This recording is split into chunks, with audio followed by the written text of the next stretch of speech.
उस दिन भी गलियां सुनसान थी। तभी गली से एक फेरी वाली गुजरते हुए आवाज़ लगा रही थी, फांकी ले लो फांकी। जैसे ही आवाज़ नरेंद्र की बैठक के नज़दीक आई तो उसे वह आवाज़ कुछ जानी पहचानी सी लगी। वह जल्दी से चारपाई से उठा और गली की तरफ लपका।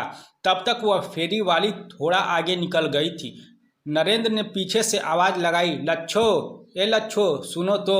उस फेरी वाली ने मुड़कर देखा तो नरेंद्र ने इशारे से उसे अपने पास बुलाया। वह फेरी वाली फांकी और मुल्तानी मिट्टी बेचने के लिए उसके पास आई और बोली, जी बाबूजी, फांकी लोगे या मुल्तानी मिट्टी? नरेंद्र ने उसे देखा तो देखते ही रह गया। दोबारा जब उस लड़की ने पूछा, क्या लोगे बाबूजी, तब उसकी तंद्रा टूटी। नरेंद्र ने पूछा, तुम लच्छो को जानती हो? वह भी यही काम करती है। उस लड़की ने मुस्कुराकर कहा, लच्छो मेरी माँ है। नरेंद्र ने कहा, वह कहाँ रहती है? उस लड़की ने कहा, वह यहीं मेरे साथ रहती है। आपके गांव के स्कूल के पास ही हमारा डेरा है, हम वहीं रहते हैं। आज माँ पास वाले गांव में फेरी लगाने गई है।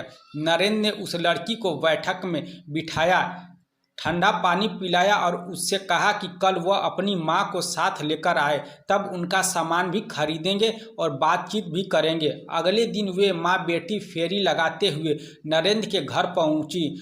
उसने दोनों को बैठक में बिठाया, चाय पानी पिलाया। इसके बाद नरेंद्र ने लच्छो से पूछा, क्या हाल चाल है तुम्हारा? लच्छो ने कहा, तुम देख ही रहे हो, जैसी हूँ बस ऐसे ही हूँ, तुम सुनाओ?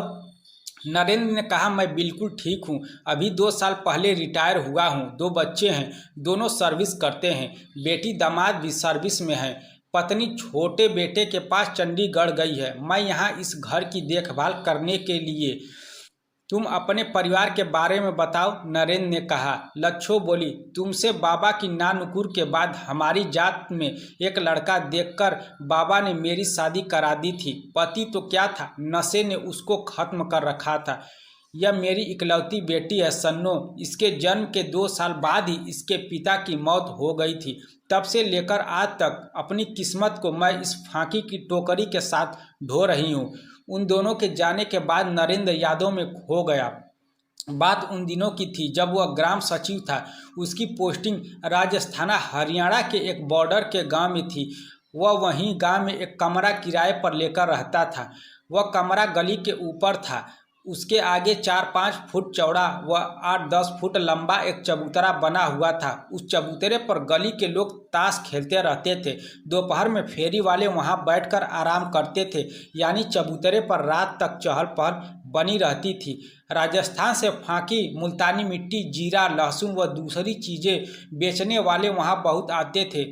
कड़तुम्बा, काला नमक, जीरा वगैरह के मिश्रण से वे लोग फांकी तैयार करते थे, जो पेट दर्द, गैस, बदहजमी जैसी बीमारियों के लिए इंसानों व पशुओं के लिए बेहद गुणकारी साबित होती है। उस दिन भी गर्मी की दोपहर थी।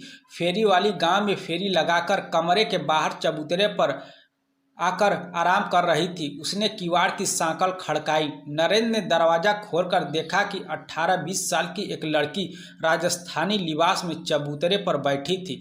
नरेंद्र ने पूछा, क्या बात है? उसने मुस्कुराकर कहा था, बाबूजी प्यास लगी है, पानी है तो देना। नरेंद्र ने मटके से उसको पानी पिलाया था। पानी पीकर वह कुछ देर वहीं बैठी रही। नरेंद्र को वह लड़की बहुत खूबसूरत लगी थी। नरेंद्र ने उससे पूछ लिया, तुम्हारा नाम क्या है? उसने कहा था, लच्छो। तुम लोग रहते कहाँ हो? नरेंद्र ने यह पूछने पर उसने कहा था, बाबूजी हम खाना बदोश है, घूम घूम कर अपनी गुजर बसर करते हैं। अब कई दिनों से यहीं गांव के बाहर डेरा है, पता नहीं कब तक यहाँ रह पाएंगे। समय बिताने के बहाने नरेंद्र लच्छो के साथ काफ़ी देर तक बातें करता रहा था। अगले दिन फिर लच्छो चबूतरे पर आ गई। वे फिर बातचीत में मसरूफ़ हो गए। धीरे धीरे बातें मुलाकातों में बदलने लगी। लच्छो ने बाहर चबूतरे से कमरे के अंदर की चारपाई तक का सफ़र कर लिया था।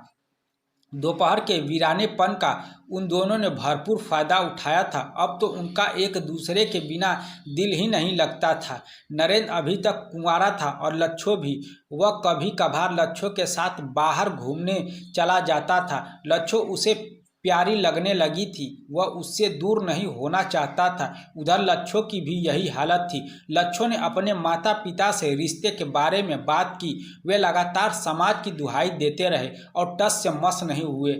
गांव के सरपंच से भी दबाव बनाने को कहा। सरपंच ने उनको बहुत समझाया और लच्छो का रिश्ता नरेंद्र के साथ करने की बात कही, लेकिन लच्छो के पिताजी नहीं माने।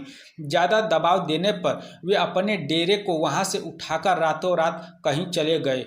नरेंद्र पागलों की तरह मोटरसाइकिल लेकर उन्हें एक गांव से दूसरे गांव ढूंढता रहा, लेकिन वे नहीं मिले। नरेंद्र की भूख प्यास सब मर गई। सरपंच ने बहुत समझाया, लेकिन कोई फायदा नहीं। बस हर समय लच्छो की तस्वीर उनकी आंखों के सामने छाई रहती। सरपंच ने हालत भांपते हुए नरेंद्र की बदली दूसरी जगह करा दी और उसके पिताजी को बुलाकर सब कुछ बता दिया। पिताजी नरेंद्र को गांव लेकर आए। वहां गांव के साथियों के साथ बातचीत करके लच्छो से ध्यान हटा तो उनकी सेहत में सुधार होने लगा। पिताजी ने मौका देखकर उसका रिश्ता तय कर दिया और कुछ समय बाद शादी भी करा दी। पत्नी के आने के बाद लच्छो का बचा खुचा नशा भी काफूर हो गया। फिर बच्चे हुए तो उनकी परवरिश में वह ऐसा उलझा कि कुछ भी याद नहीं रहा। आज 35 साल बाद सन्नो की आवाज़ ने उसके रंग रूप ने नरेंद्र के मन में एक बार फिर लच्छो की याद ताज़ा कर दी। आज लच्छो से मिलकर नरेंद्र ने आंखों आंखों में कितने गीले शिकवे किए। लच्छो व सन्नो चलने लगी तो नरेंद्र ने कुछ रुपए लच्छो की मुट्ठी में टोकरी उठाते वक्त दबा दिए और जाते जाते ताकीद भी कर दी कि कभी भी किसी चीज़ की ज़रूरत हो तो बेधड़क आकर ले जाना या बता देना, वह चीज़ तुम तक पहुंच जाएगी।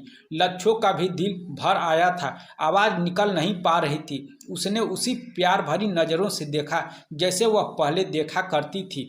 उसकी आंखें भर आई। उसने जैसे ही हाँ में सिर हिलाया, नरेंद्र की आंखों से भी आंसू बह निकले। वह अपने पहले की जिंदगी को दूर जाता देख रहा था।